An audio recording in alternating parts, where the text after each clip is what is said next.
creating from the source. If the copy world hollows us out, then creation is how we reclaim our shape.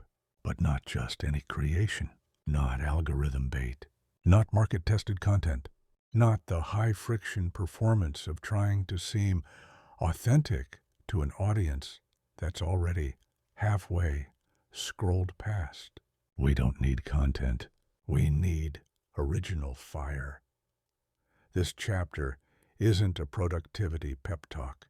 It's not about finding your voice or monetizing your truth. It's about where that voice comes from in the first place, before the formatting, before the branding, before the loop swallowed it.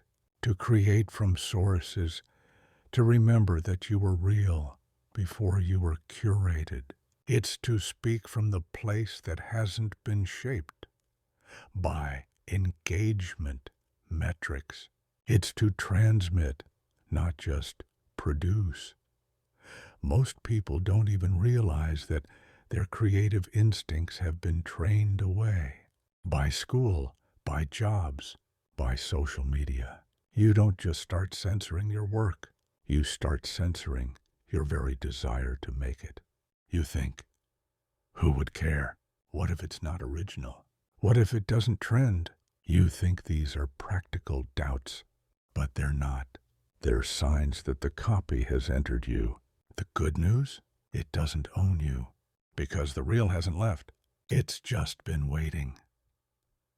Quietly. Beneath the noise. Creating from source looks like this. You feel before you edit. You follow the thread that scares you, not the one that flatters you. You write the sentence you don't want your friends to read. You stop trying to be interesting and try, instead, to be true. It's not about inventing something that's never been done. It's about doing it from a place that's still intact. Originality doesn't mean novelty. It means origin. It means the thing came from you, not from your feed, not from your followers, not from a trend you bent yourself around to stay visible. To create from source is to remember the feeling of saying something for the first time. The culture may not reward it. Your posts might not get shared. Your art might not be understood right away. But something else happens. The reel lights up. The atmosphere changes. You've felt it, haven't you? When someone shares something, not polished, not clever, but raw and awake. It doesn't try to convince you. It just is. You recognize it instantly, even if it isn't your style, even if you don't agree, because the reel vibrates differently. You don't have to like it to feel it, and we're starving for that feeling.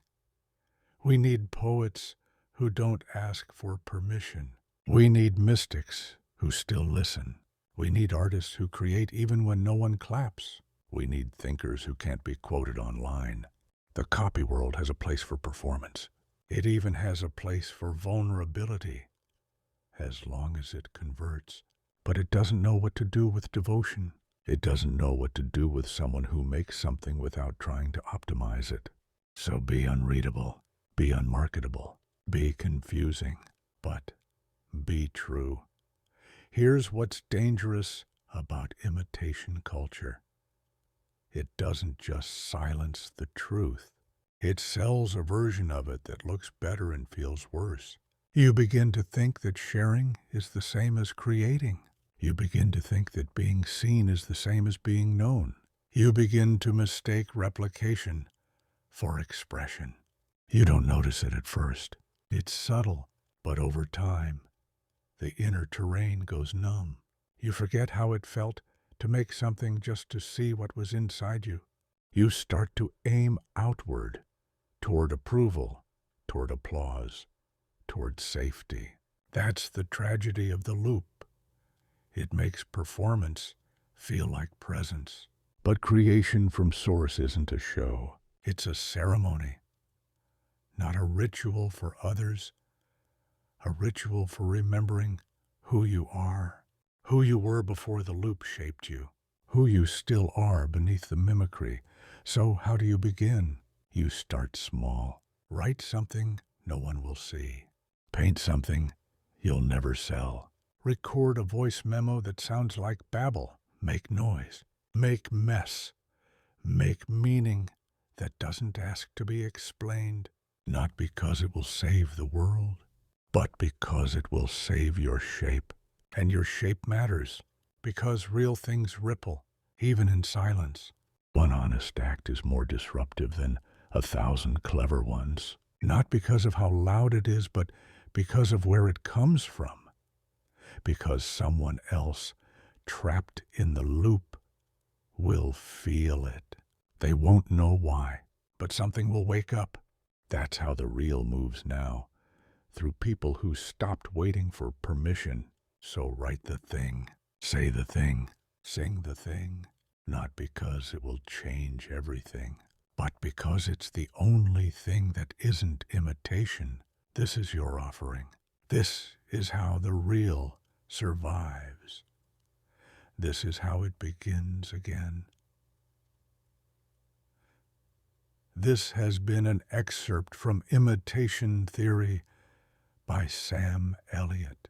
Read the full book and discover more stories that question the nature of reality at mybook.to/imitation theory.